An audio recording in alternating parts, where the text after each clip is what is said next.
So we've upgraded hardware inside the oxygen tank to improve filtration capabilities in our boosters, including the one that's out on the pad today. Vehicle breakup occurred more than 3.5 minutes into the flight, about 90 kilometers over the Gulf of Mexico, so well away from people. Now on Starship, the 6 second stage Raptor engines all started successfully at separation, and everything was going normally in the ship's climb to space until about 7 minutes into the flight, when we began a planned vent of excess liquid oxygen propellant. To simulate the mass of a payload and get future-focused data, the ship was loaded with extra propellant that we needed to get rid of or vent before re-entry.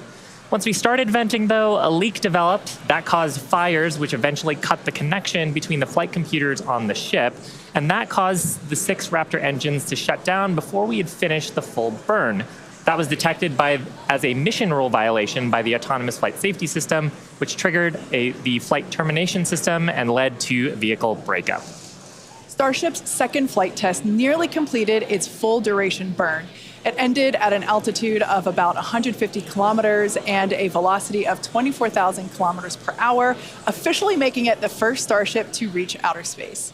Like the booster, we've made upgrades to Starship's upper stage based on Flight 2 learning, such as improved leak reduction, fire protection, and changing the operations to increase reliability. Now, back at the launch site, the new water-cooled flame deflector and other pad upgrades performed as expected, so the pad required minimal post-launch rework. And that's a big reason why we are ready to fly again today. The ground support systems are designed for rapid turnaround of the launch pad between flights, and the improvements we've made ahead of Flight 3 are getting us closer to that goal. And that brings us to today's test. The test profile and the burn timeline are very similar to test number 2, with one major difference. The ship will attempt to splash down in the Indian Ocean rather than the Pacific.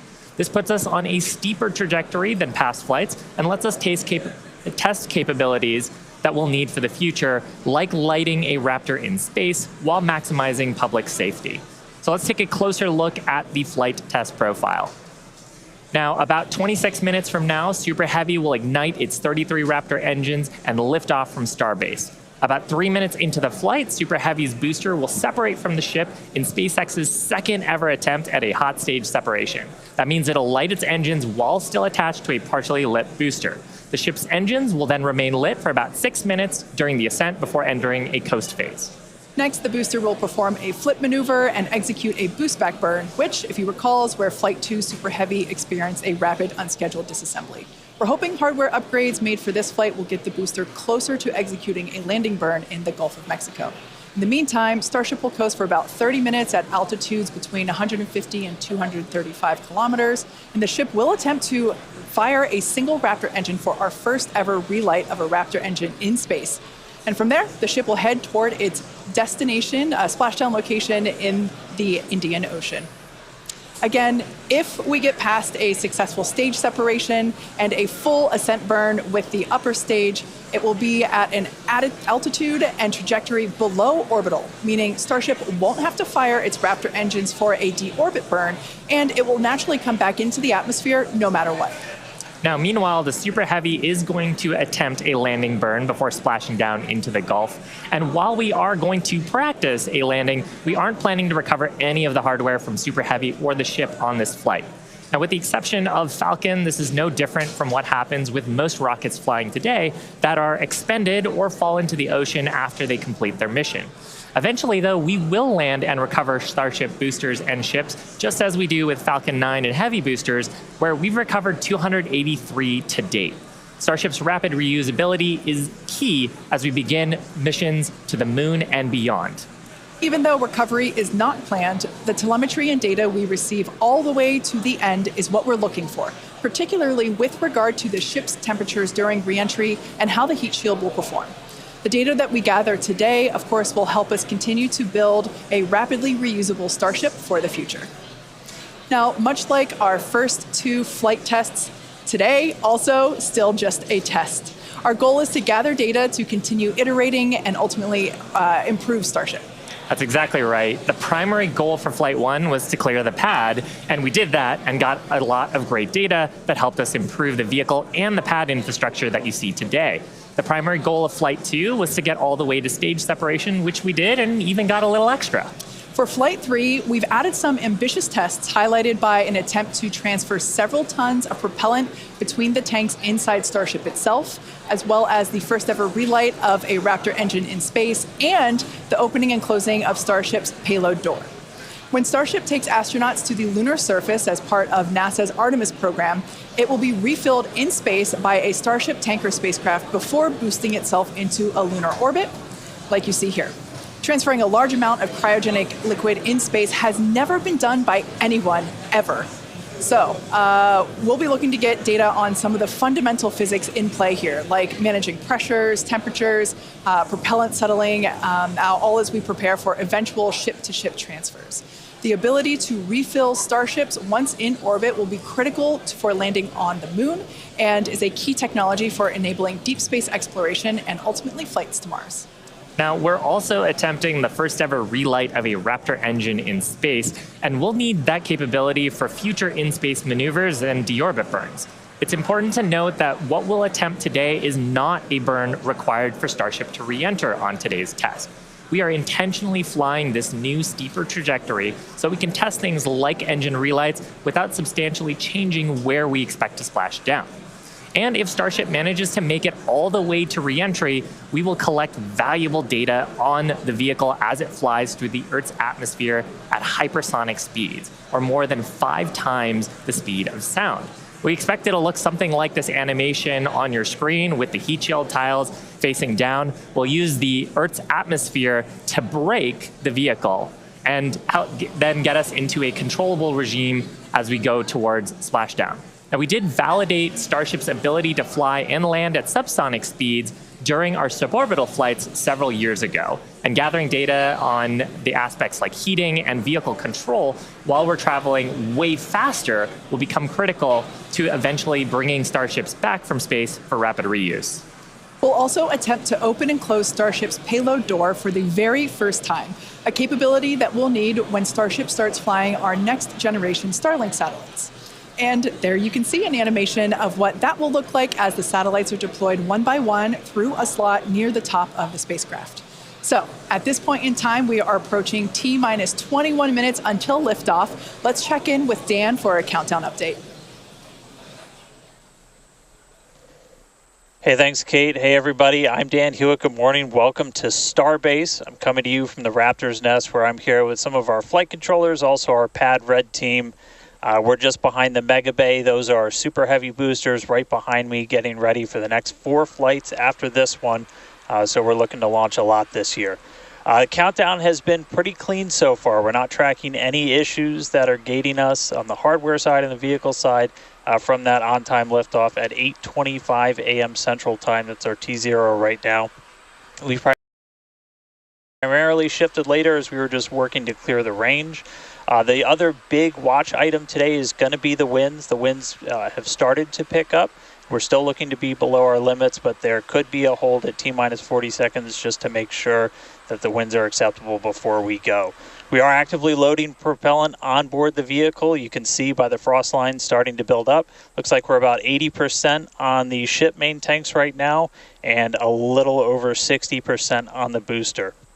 Now, Starship uses liquid methane as its fuel, liquid oxygen as its oxidizer. Both of those get cooled down to cryogenic temperatures, so several hundred degrees below zero. And if you followed along with our previous 2 flight tests, the prop load timeline today looks a little bit different.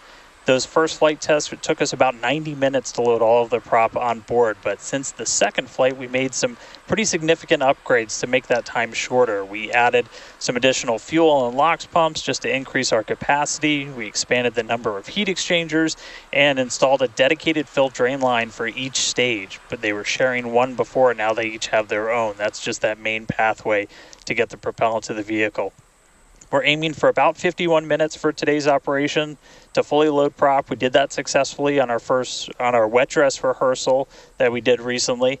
Eventually, though, we're trying to get that time down to about 40 minutes. Just for some context, that's about 5 minutes longer than we take on Falcon 9, but we're doing it with 10 times the amount of propellant. Now, the propellant load on ship started at about T-minus 53 minutes, booster right around T-minus 42 minutes. We are about to pause loading on the main tanks of ship, switch over to the header tanks, and then switch back to close out the main tanks. We're expecting all of the prop to be on ship at about T-minus 3 minutes 30 seconds, and then booster prop load ends at T-minus 2 minutes and 50 seconds. Now our final countdown and startup sequence is going to be the same as Flight 2. We already tested this on this booster when we did its static fire. Looking back for Flight 1, we lit those Raptor engines on the booster and lifted off about 6 seconds later. Flight 2, we reduced that time by almost 2 seconds. That just helps reduce the stress on the ground systems, improve the efficiency of the rocket. But right now, we're just about to pass 18 minutes away from launch. Winds, again, they're still looking a little bit marginal, so we'll keep an eye on those. We're not working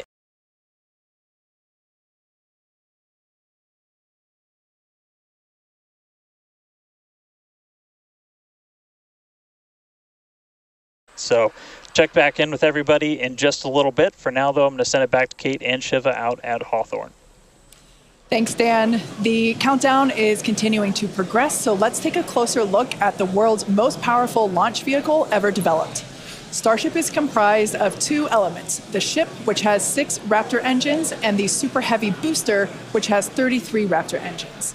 Starship is capable of about twice the thrust of the Saturn V rocket, and with future engine upgrades, it will actually be 3 times more powerful. Now, with those future improvements, that'll allow Starship to carry somewhere between 150 and 250 metric tons to orbit, depending on the configuration. For reference, Falcon 9's heaviest payload to date is just over 17 metric tons. So with Starship, we're talking about an order of magnitude greater in terms of payload capability to orbit. And that matters because the amount of mass we're able to launch per rocket is critical to creating a self-sustaining city on Mars. In terms of size, the Super Heavy booster alone stands about 71 meters or 233 feet tall and is about the same height as a fully integrated Falcon 9. The ship stands about 50 meters or 160 feet tall. Stacked together, the booster and the ship are by far taller than the Statue of Liberty, which stands at 305 feet tall with its base. Stacked together, Starship is 396 feet, so quite a bit taller there. Now, Starship's first stage has a diameter that's about 2.5 times that of Falcon 9, and when we've got those 33 much larger Raptor engines, this great view of the launch mount looking up at those engines, and we need them to power through the Earth's atmosphere and gravity to deliver those massive cargo and payloads up to space. Moving up the rocket, Starship is designed for vertical takeoff and landing on any hard surface, and that's as opposed to taking off and landing on a runway as aircraft do. And that's important because there are no runways on the Moon and Mars where we're going. The ship, which we're looking at now, features 6 Raptor engines. 3 of them are sea-level engines, 3 of them are vacuum engines. That means that those vacuum engines are optimized with a larger engine nozzle to operate in the vacuum of space and get us higher performance. The ship is also outfitted with 4 flaps to help aerodynamically control the vehicle's attitude during atmospheric flight and enable a precision landing. The body of Starship is also wrapped in a heat shield made up of 18,000 hexagonal ceramic tiles. Those are designed to insulate the vehicle during atmospheric entry, where temperatures can be as high as 2,600 degrees Fahrenheit. One of our test objectives today is to verify how Starship systems and thermal protection system tiles perform during reentry. And in between the first and second stages is our hot stage, which is critical for our newest separation technique, which we saw in action during Flight Test 2. Yeah, that was a pretty exciting first for our team. Hot staging had never been done before as part of a reusable space transportation system, let alone on a vehicle with the size and power of Starship. Now, at about liftoff plus 2.5 minutes, the booster shut down most of its 33 engines, leaving just 3 of them running, and then the ship simultaneously ignited all 6 of its engines. Some clamps separated, and the ship thrusted away. That was the first in-flight test of the heat shield, and we were able to gather a ton of valuable data about hot staging. We maximize the vehicle's performance by leaving 3 first-stage engines on, so gravity can't rob us of precious velocity, or at least not as much. Hot staging also helps to ensure the ship's liquid propellants are at the bottom of the propellant tanks, which is where we need them to be in order to quickly light the ship's engines. It also reduces risk at stage separation because it creates a passive staging system so that physics will be doing the work instead of mechanical parts pushing the two stages away from each other. Ultimately, hot staging could increase Starship's payload to orbit capacity by 10%, which directly translates to more payload and more people to the Moon and Mars. Now, the first stop will be the Moon, and the SpaceX team has been hard at work proving out all of the systems necessary to make that possible. Critical systems for propulsion, life support, and even the elevator that you see here, which will take crew and cargo from the Starship hatches down to the lunar surface, are currently in development. And the data that we gather from each test flight helps inform their design.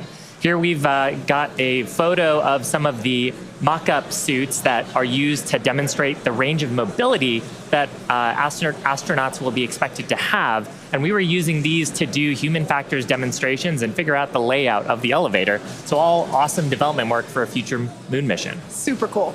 Now, SpaceX will perform one uncrewed demonstration flight before NASA's Artemis 3 mission, which will be the first human surface expedition since 1972.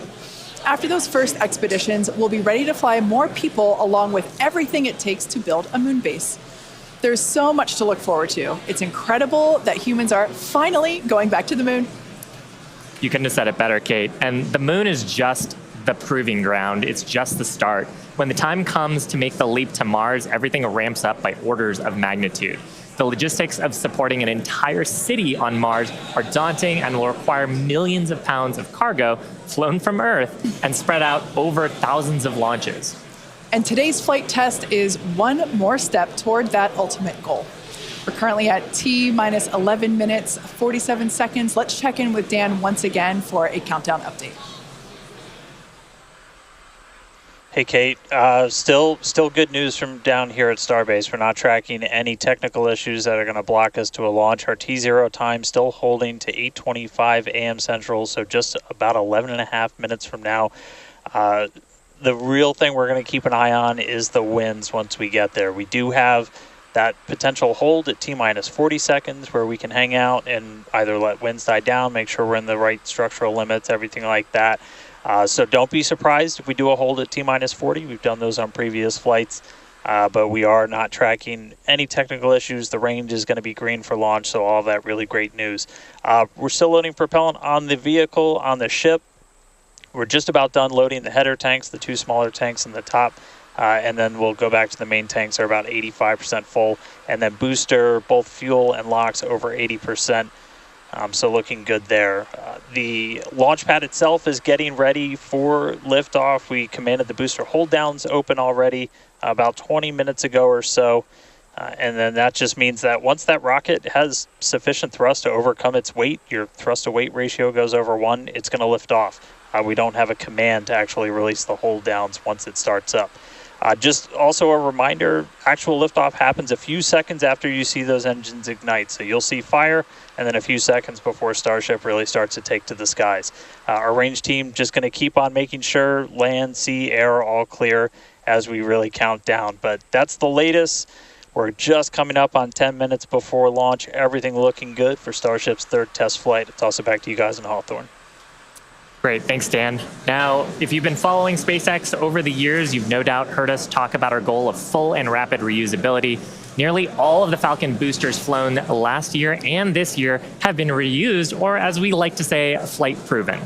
We've landed Falcon 9 and Falcon Heavy boosters 283 times since first doing so in 2015. And with Starship, our mission is to take reusability even further by reflying both stages with little downtime between flights. And we plan to fly as often as possible. As we mentioned earlier, rapid and complete reusability is critical to enabling routine spaceflight. The team at Starbase has been hard at work developing and manufacturing the hardware that will ultimately take humans back and forth to the moon and Mars. Now, even though we are not recovering Starship today, test flights like these provide the critical data that we need through every phase of flight. And that data informs future missions and gets us to that future where Starships are being recovered and rapidly reflown. Our teams are also working on the ground systems that will support rapid reusability. When we start recovering Starship boosters, we'll want them to return to the launch site for a quicker turnaround, as you can see here depicted in this animation on your screen.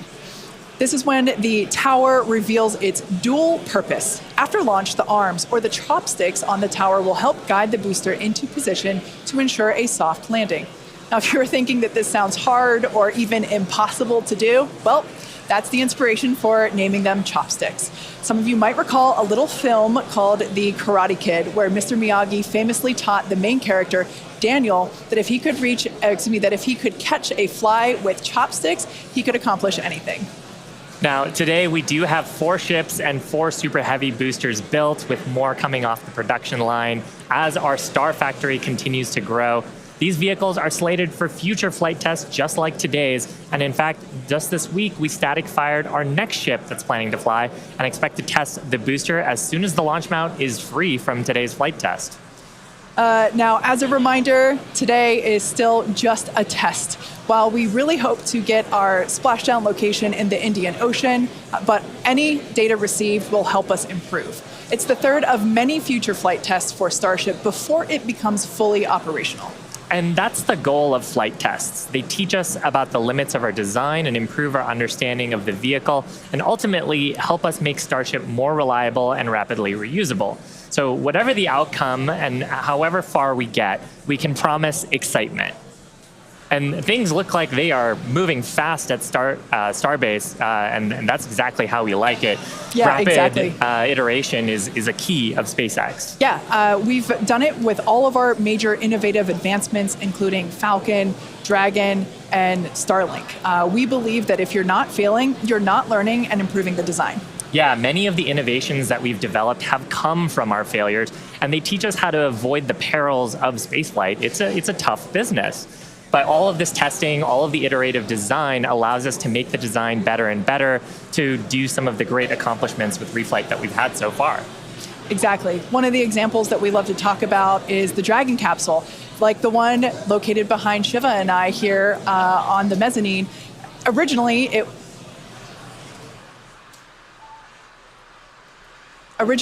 was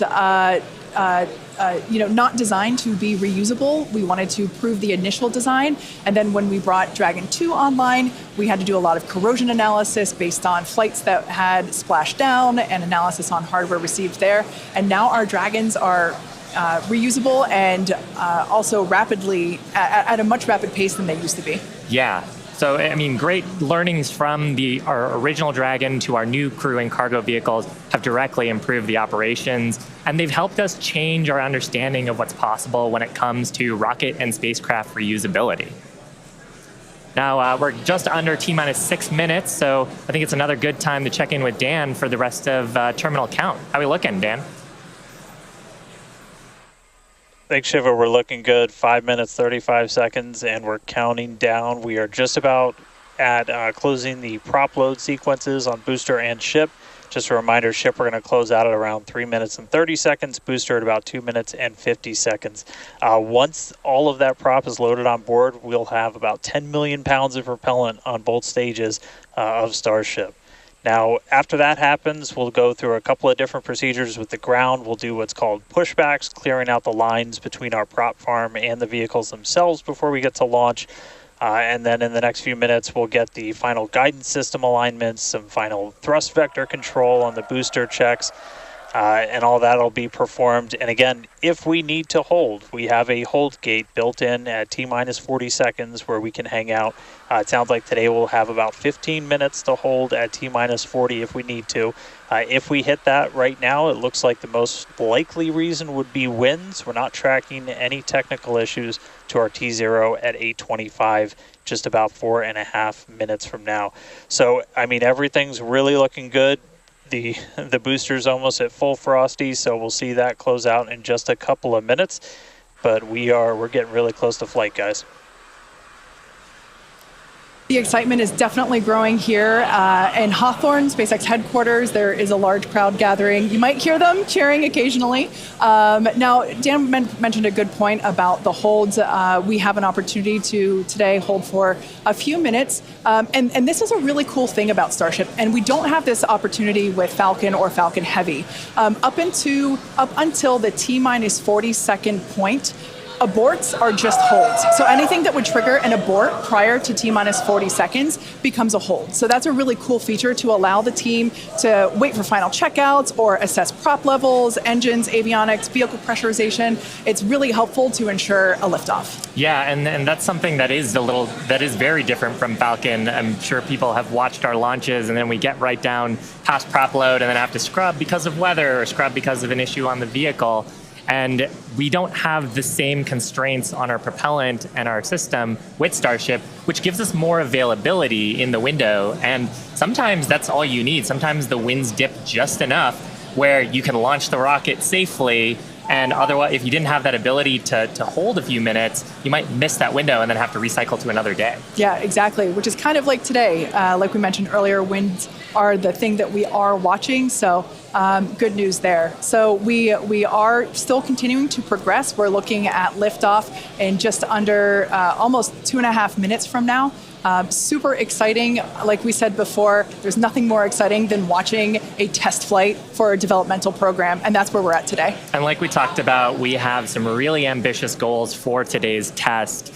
But really, the point of today's test is to try to get as much data as we can so we can inform the next iteration of the design of Starship, work those things into flight test number 4 and new objectives there that'll eventually get us to that glorious, rapid, reusable future that we so badly want.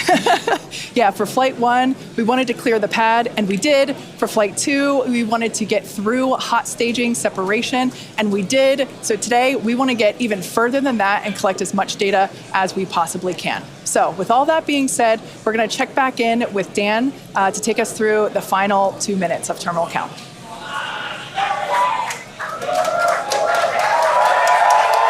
All right, we are under 2 minutes away.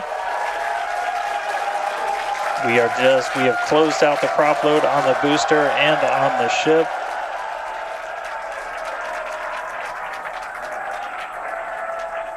And we're starting to hear some good news that it looks like winds are not going to hold us up, so there's a good chance we blow right through that 40-second hold.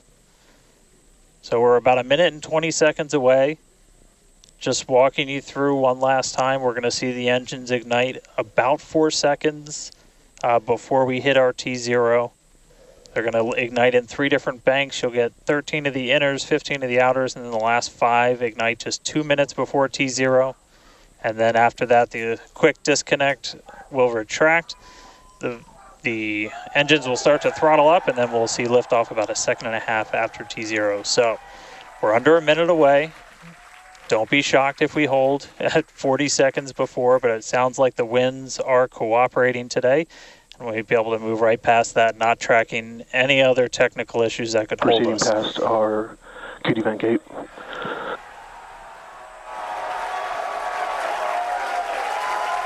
Through the QD vent gate, past the 40-second hold. Go for launch. Flight Director Ty Huntington telling the team we are go for launch. So 20 seconds to go.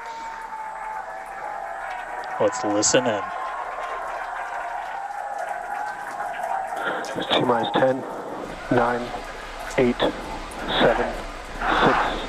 5, 4, 3, 2,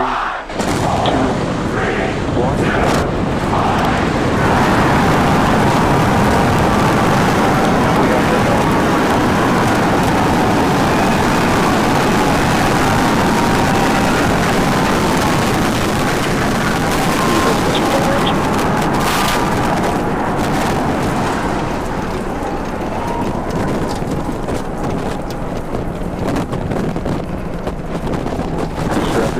Nominal.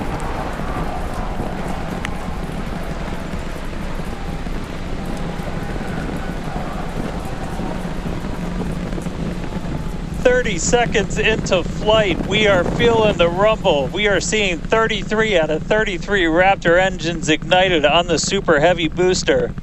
Booster and ship, avionics, power, and telemetry nominal. Acquisition of signal, Corpus Christi.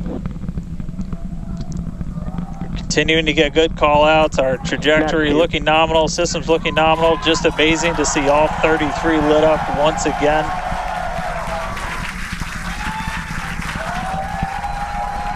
At this point, we've already passed through max Q, that maximum dynamic pressure,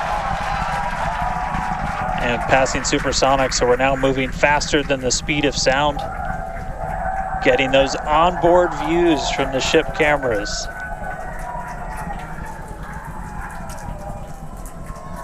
Now the next major milestone is going to be a hot staging maneuver. Again, we're going to be doing that in just about 90 seconds. To do that, we're going to shut down all but the 3 center Raptor engines on Super Heavy. That'll be our MECO, our most engines cut off.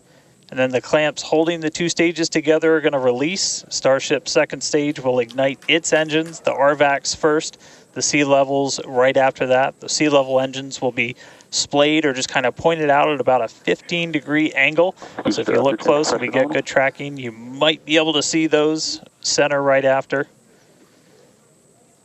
And so those 6 engines will push Starship off of the booster.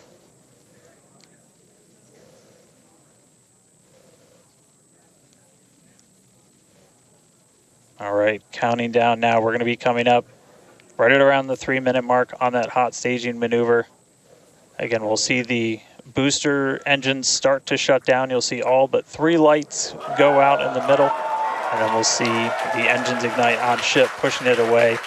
And that will start carrying the ship into space.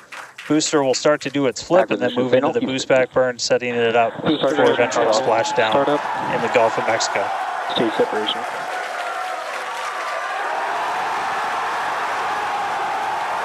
Boost back startup.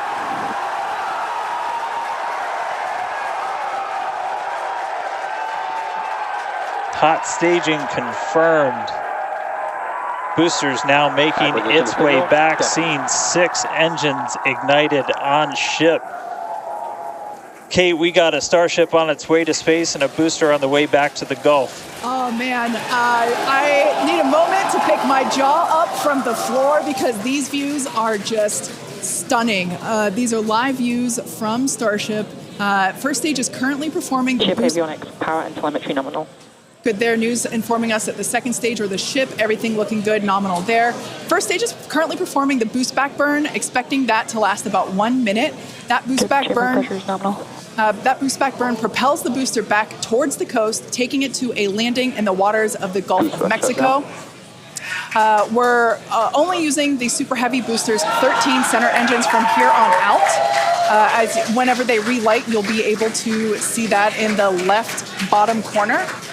Those are the ones that can gimbal. In other words, they move and change direction in order to change the thrust to steer the first stage back to Earth.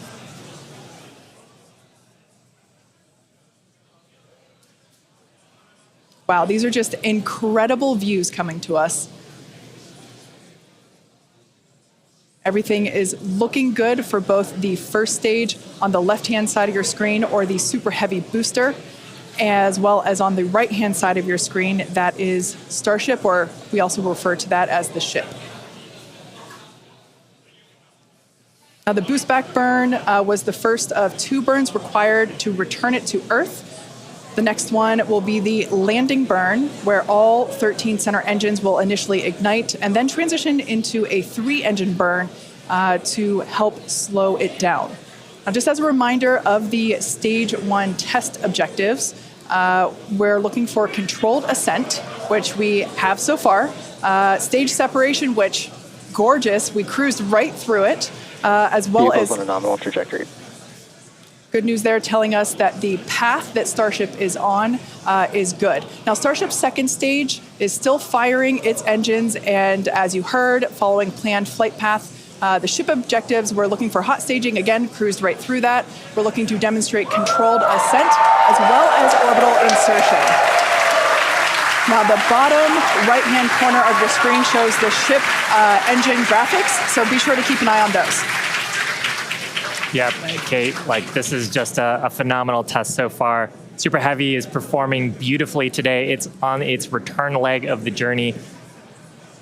Ship continuing to burn its 6 engines, those larger circles, the Raptor vacuum engines, the inner circles, the Raptor sea level engines.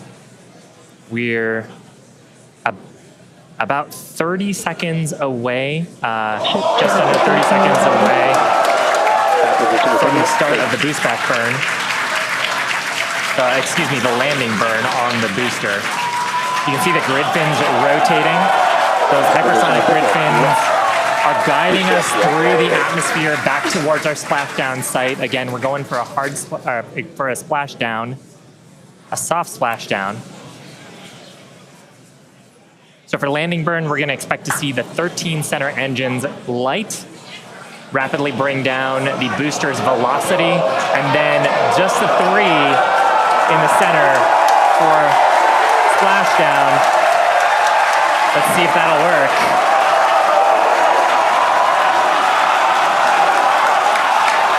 We're getting a few engines.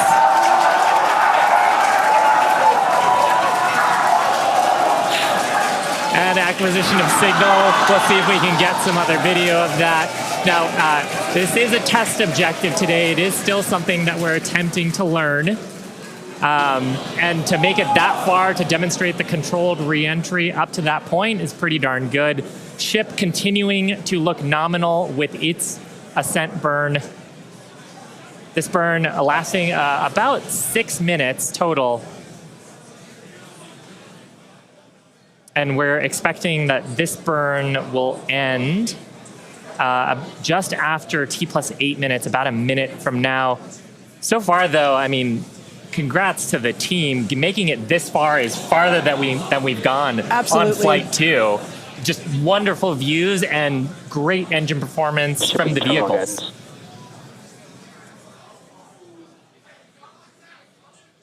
So far, we've hit controlled ascent. We're in the middle of that right now. We demonstrated the hot staging. Kate, as you said, cruised through that.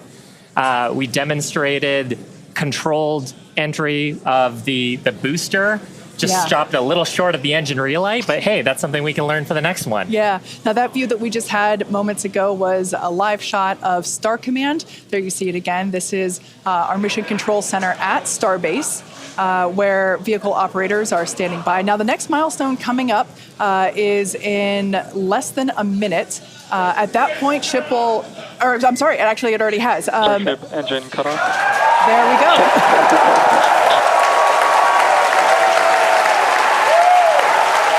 As you heard there, by the call out and from the crowd behind us, Starship nominal orbit insertion.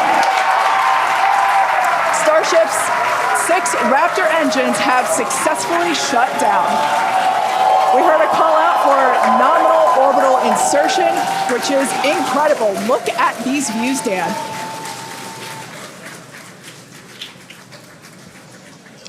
I'm just completely blown away right now. What a day. Congratulations to the entire SpaceX team. I mean, this flight pretty much just started, but we're farther than we've ever been before. We've got a Starship not just in space, but on its coast phase into space. Just to recap where we've come, and it's only been 9.5 minutes. How has it only been 9.5 minutes? We lifted off right on time at 8:25 a.m. We didn't have to hold at our gate at all. We had 33 out of 33 Raptor engines open up and light and get us through a nominal ascent. Another successful hot stage. All 6 engines on the ship propelling us into orbit. We did see what looked like a nominal boost back burn. And then we did make it all the way to the landing burn this time. Didn't light all the engines that we expected, and we did lose the booster. We'll have to go through the data to figure out exactly what happened, obviously. So be on the lookout for information about that. But wow, a ship in space. We've got a bunch of, as we said, ambitious objectives ahead of us. Over the next couple of minutes and pretty much over the next hour, where we're going to we've got the ship in space. We're now going to take advantage of this and try and learn as much as possible about some of the other systems, including that first ever Raptor relight in space. So it's just going to be incredible. So all of that still to come. The mission just started, but wow, what a liftoff! What a hot stage! What an amazing sight to see Starship there in outer space. I can't believe we're seeing it in space. This is awesome. Wonderful. Now, we are going to be coasting for the next about 30 minutes or so. We'll be back around the T plus 40 minute mark. And that'll be Starship continuing to coast, hit those ambitious test objectives, and then continue on to re-entry. We're not totally sure what video that we'll get, since that normally comes to us as we overfly ground stations, and we don't have a ton of those along our trajectory. But as we have video, we'll be sure to bring that to you. Starlink may be able to bring us additional communication paths today that will allow us to talk to Starship through re-entry with no communications blackout period. It's a possibility, but either way, we will be live for all of today's milestones. And of course, when we do have views, signal, Puerto Rico. especially like the ones that we have now, which I just cannot get over, when we have views, we will be sure to bring those to you live. But no views or no views, we'll see you back here at T plus 40 minutes. Pez door is opening. And there we just heard call it that Pez door is opening, so that's great. First test. One of our test objectives today is to open and close that Pez door. That's where we will deploy Starlink satellites from in the future. So great news there that that test objective is already underway. So come back here, stick around till T plus 40 minutes for coverage of Starship's deorbit burn demonstration, followed by its reentry and what is sure to be an exciting splashdown.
Expected loss of signal, Cape Canaveral.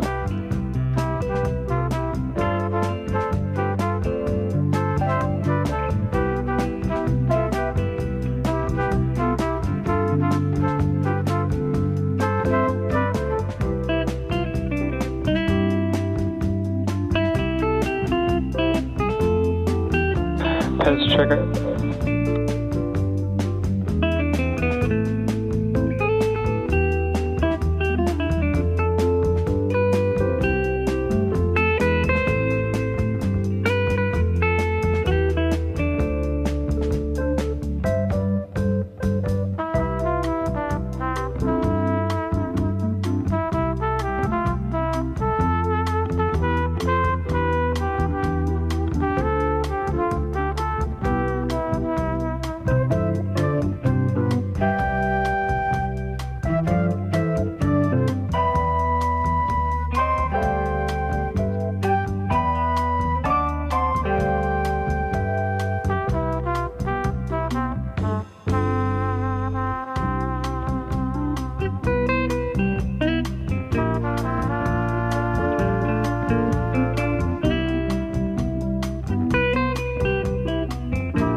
Expected loss of signal, Puerto Rico.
the signal, Idris.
Starship's flight computer is in propellant transfer demo.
Starship flight computer is in the propellant transfer complete state.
Pez checkout's complete. Door is closing.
control has started.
Acquisition of signal, Starbase dock.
Welcome back to live coverage of our third Starship flight test, which lifted off from Starbase, Texas at 8:25 a.m. Central Time. Our main objective today was to get through all of our ascent burns and collect as much data as possible, including a potential Starship entry. And we just came out of a coast phase and were treated to a number of HD views thanks to Starlink, including the PEZ door open-close test. So that was one of our test objectives today that we met. So that's awesome. It has been such a great day. It has been a phenomenal test day. Just to see booster lifting a Starship to ascent, ship completing its ascent. Just a wonderful day. Kind of to recap the objectives a little bit. Booster completed its ascent, ignited its 33 Raptor engines. We demonstrated a successful hot staging for the second time. Booster completed the boost back burn, didn't quite accomplish the landing burn, and then had a hard splashdown in the Gulf. Meanwhile, ship completely successful after the hot staging. We had a good 6-engine burn of the Raptor vacuum engines and sea level engines. And then we've commanded a number of demonstrations, including the Starlink satellite deploy demo, so the payload door, as well as a prop transfer demonstration. We do still need to do some data review on those. So as we get that data back, we'll be sure to update you on social for how those tests went. We are coming up on our next major milestones, which is an in-space relight of our Raptor engine for the first time, followed by re-entry and then landing in the Indian Ocean. Incredible.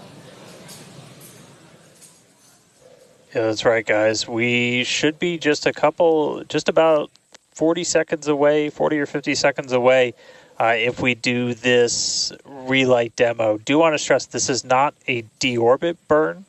In fact, it's actually going to function a little bit opposite of a deorbit burn. We're going to be raising our perigee with this burn for the lowest point of our orbit. This is just to demonstrate that we can relight a Raptor engine on ship while it's gone through a coast, while it's in outer space, while it's in microgravity, all of the different complexities that come with lighting this engine again after it's already done an ascent burn, but you're now coasting through space.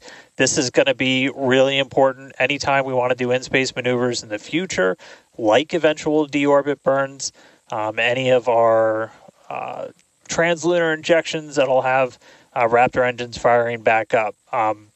We may not do it. There is all of the guidance is loaded into Starship's computer itself, so if it doesn't see the values that it needs to, we could just skip the burn. So we are waiting to find out if that's going to happen or not. If it doesn't, as we said in the beginning, we're on a pretty steep trajectory that we are coming home no matter what, regardless of doing a burn. This was done just so we can really, we're in a trajectory that's really not super susceptible to delta V changes in velocity. If we were to do a burn, we've got a pretty concise footprint in the Indian Ocean that we're going to be targeting for splashdown today. It does sound like we are skipping past the on-orbit relight demo this time. Again, we'll confirm all of this through our post-flight data review, but it did sound like we did pass through that burn. So now that's going to start setting us up for re-entry. Yeah, that's exactly right. So coming up next around T plus 49 minutes is Starship re-entry. Now, this is typically a portion of flight where we don't have communications with spacecraft because they're re-entering the Earth's atmosphere at or around orbital velocity, about 8 kilometers per second or roughly 5 miles per second. Super fast. Now, at those speeds, the spacecraft's interaction with the atmosphere results in friction and creates a plasma field around the vehicle. That blanket of plasma distorts communication frequencies, so we're basically left with a brief communications blackout. Now, we might get some telemetry back through a connection to the Tracking and Data Relay Satellite System, also known as TDRS. But if the plasma doesn't entirely block it, that connection will be at a very slow data rate and definitely too slow for any video. But that's why Starship and Starlink are a great partnership. Starship is so big that it will leave a wake or a hole in the plasma field as it flies through an atmosphere. You can think of a wake kind of like when you see a boat going through the ocean. It sort of leaves a trail behind it. There's some of those great views from Starlink giving us views of Starship's onboard videos. And so we're hoping that the Starlink on board will let us, just like we're seeing these videos now, see through that plasma field by maintaining a continuous communication lock with the satellites on orbit through the wake that Starship leaves behind. Now, this is only the second time that we're testing Starlink during re-entry. So even though we do have these great visuals now, don't be surprised if we manage to get some signal hiccups through. We're still learning about what that wake will actually look like in practice and whether we're able to get that live continuous high-speed data during re-entry.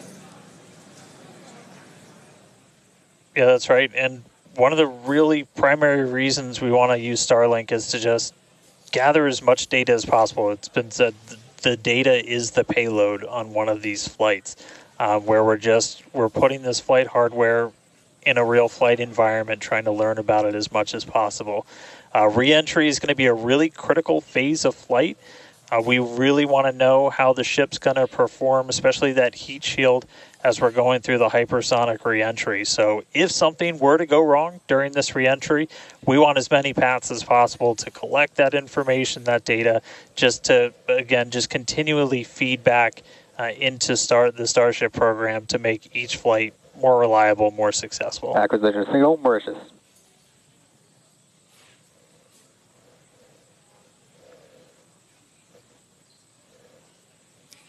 Now, if Starship manages to make it all the way through re-entry, we'll collect valuable data on Starship flying through the Earth's atmosphere at hypersonic speeds, meaning more than 5, or at this point, will be more than 5 times the speed of sound. Now we're watching these live views, HD views by the looks of it, thanks to Starlink. You can see that the flaps there on the ship might be actuating.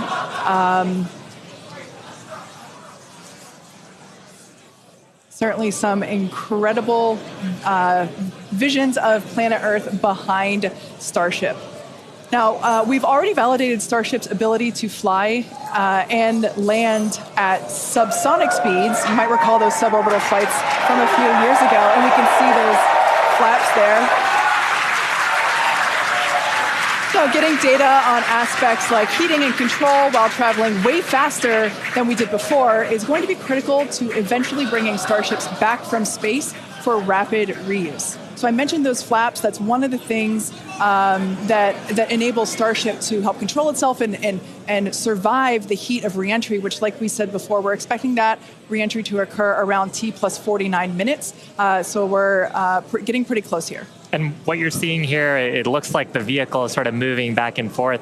Part of what you're also seeing is one of the cameras, this onboard view that we have, is on the end of a flap. Starship has front flaps and rear flaps in the vehicle. So we've got 4 of those. And, oh man, we can see the heating on those flaps as we're starting to re-enter the Earth's atmosphere. This is where the Earth's atmosphere is doing the work to slow us down. Now, like we said, this plasma field wow, what a view. We hope to maintain these views throughout. Starship is so big that we're hoping that the plasma field doesn't entirely blanket the entire vehicle. Right now, it is not. The Starlinks are Views brought to you by Starlink. Yeah, the Starlinks are still communicating and still capturing the data and the video that we see here. I mean, Shiva, this is just absolutely incredible views. We've never seen anything like this before. This is the biggest flying object ever in space. Absolutely, Kate. And it's important to note, with the ascent burn that we did was to get us to orbital velocities, even though we were on a nearly orbital trajectory. So the heating and the loads that Starship is going through right now are what it would be getting if it were recovering from an orbital mission. And just the fact that we have views through entry, this is incredible. Yeah. Again, this is the furthest and fastest that Starship has ever flown. And you can definitely tell by the crowd here in Hawthorne. The heat shield tiles doing their work. We talked about it earlier. Up to 2,600 degrees Fahrenheit that those heat shield tiles are dissipating as we are re-entering. Yeah, now this was one of the critical, or rather the key mission objectives that we were hoping to hit today. We have never, like I said before, this is the fastest and furthest that Starship has ever flown. So this is the first time that we're getting to collect this re-entry data and understand how these 18,000 hexagonal heat shield tiles are working together to protect the belly of Starship as it re-enters the Earth's atmosphere. Once again, the atmosphere is doing us a big favor here by 80 kilometers altitude. the atmosphere is actually doing us a huge favor here by acting as a braking system for Starship as it re-enters the atmosphere. And that's part of the reason why the flaps are so important. We're using the body of Starship and the drag from the atmosphere to slow us down from orbital speed. But you want the vehicle to remain stable. You want those heat shield tiles pointed down so they can absorb the heat of the Earth's atmosphere.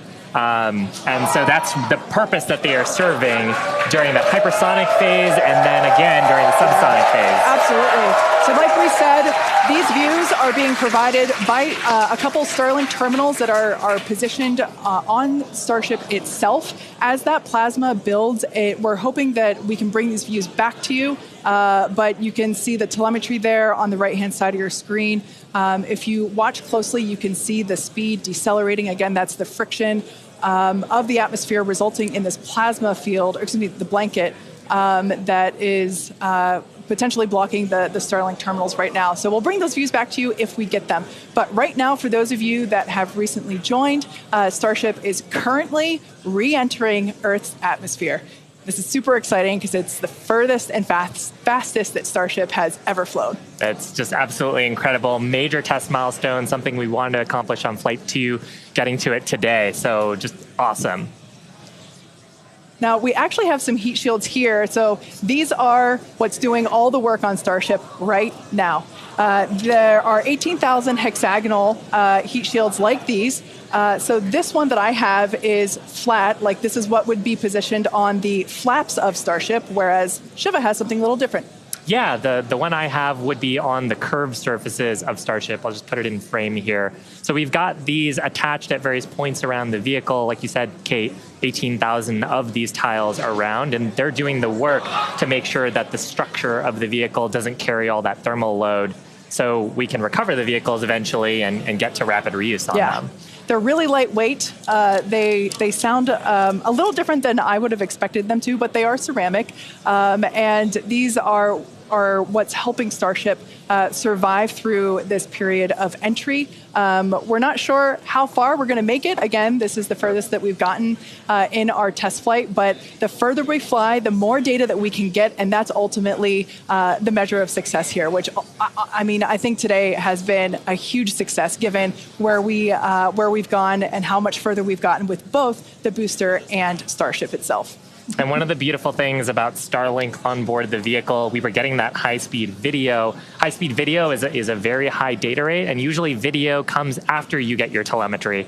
So hopefully we were able to get some wonderful data throughout the entry period, which is normally something we have to wait for until after splashdown when we get that data off the data recorders. Yeah.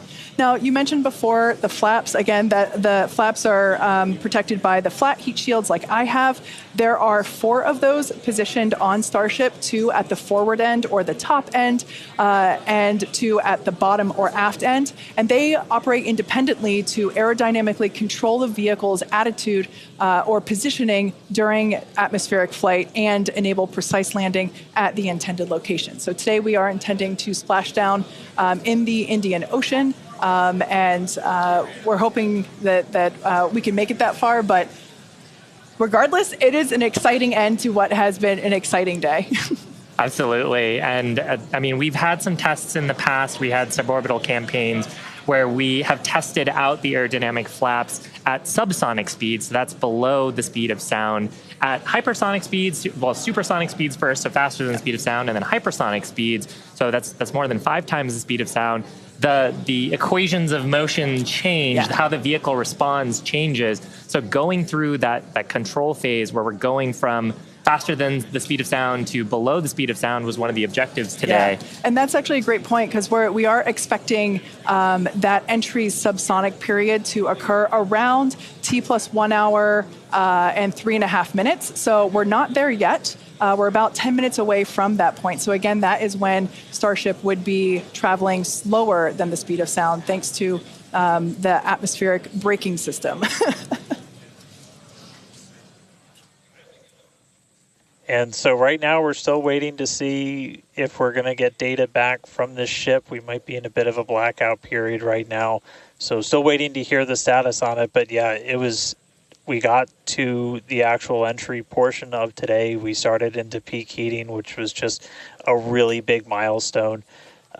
Starship is pretty unique in the way that it re-enters, especially for something reusable. The closest parallel has been the space shuttle. When we're comparing Starship to like when we bring a Falcon 9 booster back, we're talking about 20 times the energy given the velocity that we're moving at, and all of that energy just gets converted into heat, and then we need to use those tiles to just help dissipate that heat. They're not ablative like you would see on something like Dragon, which uses an ablative in the capsule shape.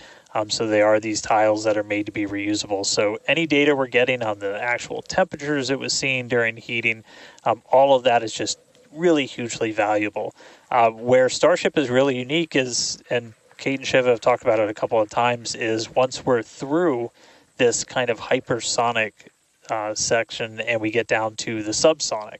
And that's where we really learned a lot and proved that Starship's really just its basic shape could work. And we did that during the suborbital campaign. Again, if you compare it to the shuttle, which entered, it had the wings. It had a similar heat shield system, but it had wings, and then was almost flown like a glider once it re-entered and was down to those subsonic speeds. With Starship, we're not doing that. We're just coming straight down. We'll hit terminal velocity, which with Starship is around 200 miles an hour, and then we use a flip maneuver to ignite those engines, do a landing burn, and then touch down on the ground. So you don't need a runway. We're doing that, again, designed because when we go to the moon, when we go to Mars, there's not going to be a runway there for us, and so that propulsive landing is going to be really important. This is an animation of pretty much what we were just watching on actual Starship video, which is pretty incredible. But we go through peak heating. One of the benefits of today's trajectory, actually, we got closer to what the heating profile will be on just a normal mission when you compare it to our previous flights, which were headed out to Hawaii. So we go through peak heating, and then we hit subsonic, and then Starship splashes down in the ocean. Again, we're not doing a landing burn on this flight, and we're not expecting Starship to survive the impact. We're not going to be recovering any of the hardware. For now, though, we are just still waiting to see if we're going to get some signal back. We're currently at a loss of signal with Starship. Don't know for sure what its status is, and so we're just continuing to listen in. But it was pretty incredible seeing the flaps really do their thing to maneuver the vehicle as it's moving through hypersonic. One of the big trade-offs between something like Shuttle and Starship is wings can be pretty heavy. And so if we can really demonstrate that Starship's controllable through that hypersonic regime when you're coming through the atmosphere, 25 times the speed of sound, you can save a whole lot of weight by not having really big wings. So super valuable to get this data, super valuable to then figure out what we're going to do on our next test flights. Dan, you'd brought up a really interesting point, too, that for on shuttle, you are gliding in, going back to a runway. On Starship, because we're landing vertically, we are basically coming down, and then we've seen this during the suborbital campaign. We're not going to see it today, but during the suborbital campaign, we did the flip maneuver and then light our engines for a landing burn. And that's also really important for some of our other terrestrial destinations, that we don't have as much of an atmosphere on Mars. There is pretty much no atmosphere. There's some great views from our previous test campaigns of a landing burn and upright landing. But on the moon, there is no atmosphere. On Mars, the atmosphere is extremely thin, so you actually need some other sophisticated techniques that other landers have used to land there. And so this vertical landing technique is really important to landing on destinations like those, which is ultimately where we're trying to go. Yeah, absolutely. So we hope to demonstrate that landing in future missions. That wasn't one of our objectives for today. We wanted the ship to focus on opening and closing, the first demonstration of opening and closing the PEZ door, which is where we will deploy Starlink satellites from in the future, as well as gathering data on how the heat shield tiles performed during the entry period. And so far, all of that has gone really well.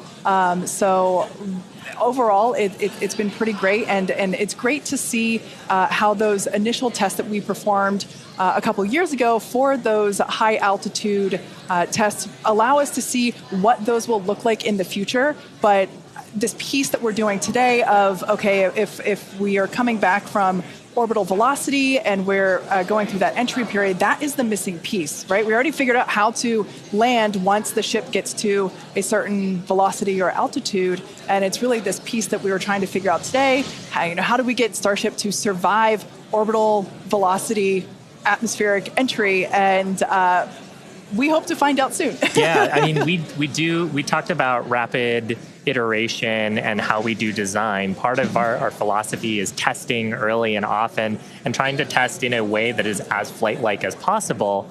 But there's only so much you can do in a chamber where you're trying to simulate the atmosphere in a laboratory. So there's nothing quite like when the heat shield tile hits the atmosphere in flight to gather that wonderful data and prove out some of the analyses and probably teach us a bunch of things that we didn't quite get right. For sure. And obviously, for those of you that have been watching along with us, those were incredible views to see of that entry period where we saw the heat generating because of friction as the belly of Starship was making contact with the Earth's atmosphere, and that resulted in some plasma. So as Dan said before, we believe that we're in a bit of a blackout period at the moment. We are expecting the vehicle, if it's still alive,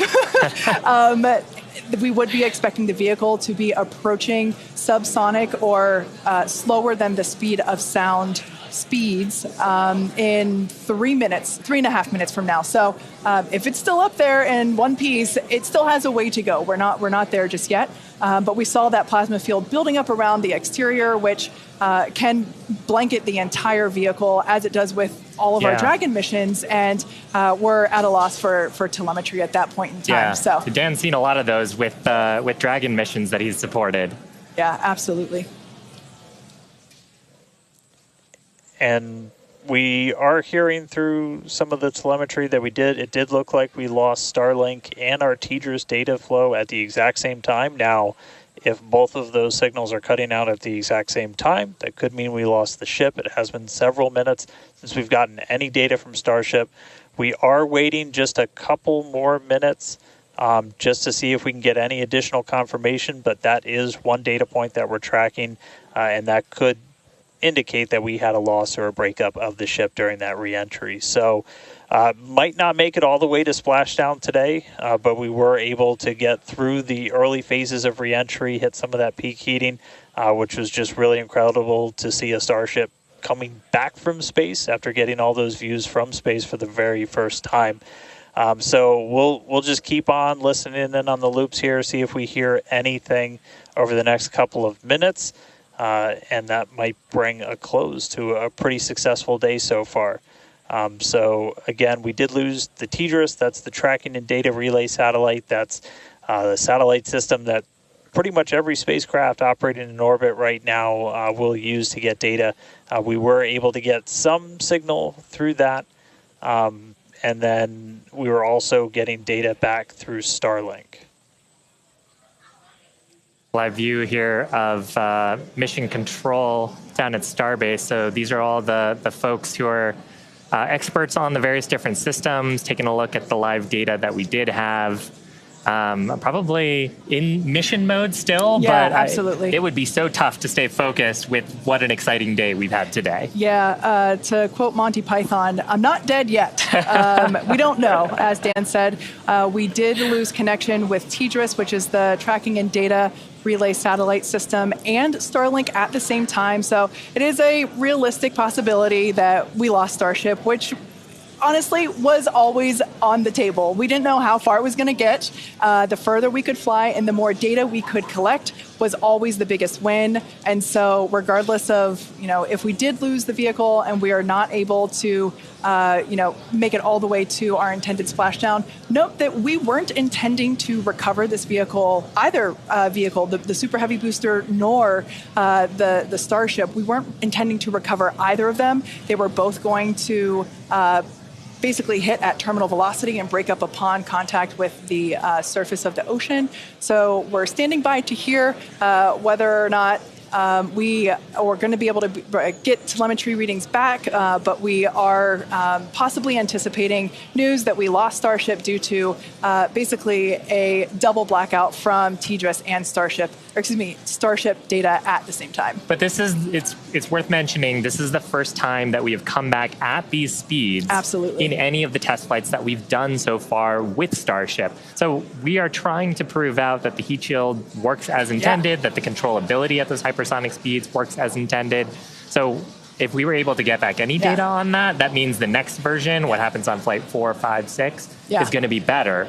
We must be able to get some because we saw incredibly gorgeous high definition views of that entry period whenever it was initially starting. So we must have gotten some data today there. has been otherwise a phenomenal day. Incredible. Liftoff on time, full ignition of all of the boosters, engines, successful hot staging, and then ship took it from there. Yeah, absolutely. We were able to see the ship actually make it further as well as the booster. We were hoping that the booster would perform a soft water landing, but we lost it during just before it was able to ignite the landing burn. But the ship continued on. We saw all six Raptor engines on the ship ignite and then shut down for second engine cutoff. And we saw some amazing views as well, and it's just been certainly a day that I will be taking many screenshots and using them as my computer desktop background for, until the next Starship launch. When we get even better views, I'm sure. Exactly. And we also hit a number of our other ambitious test objectives. We had a chance to at least initiate the commands for a propellant transfer demo within the vehicle. This is something that Starship's going to have to do in the future, and these sort of transfers haven't been done at this scale before, so that's a first as well. We also were able to demonstrate that the payload door functions. And we got to see that, Yeah, and so those commands were sent. Again, data review to come and make sure that everything performed as expected, but that's going to be critical to deploying payloads in the future once Starship becomes operational. So a number of test objectives hit, much more accomplished than Flight 2, and making steady progress towards a fully, rapidly reusable, reliable Starship. Absolutely. And hey, Kate, and hey, Shiva, we were just hearing on the loops, we are making the call now that we have lost Ship 28. So as we were possibly expecting, we lost the data a couple of minutes ago. We haven't heard from the ship up until this point, and so the team has made the call that ship has been lost. So no splashdown today, but again, just it's incredible to see how much further we got this time around.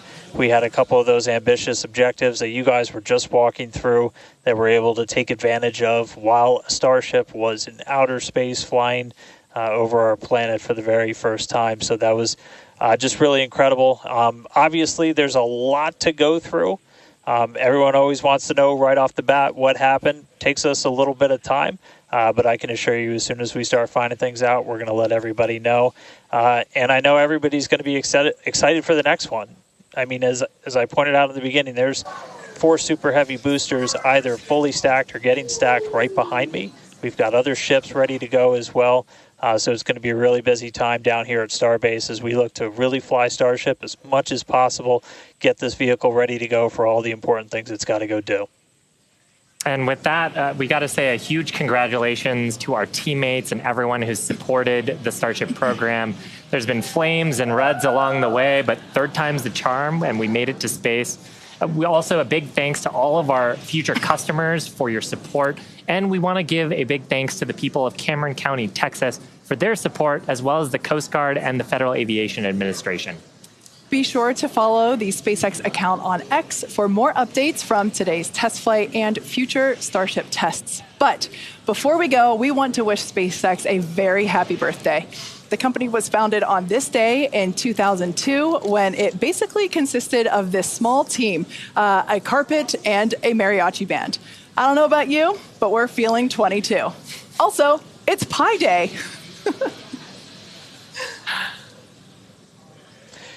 Yeah, but I mean, Pi Day is constant and never ending, so shouldn't every day be Pi Day from now on? I mean, that's a really good point, and I think after a test like today's, we all deserve some pie. Thanks for watching, and we'll see you next time.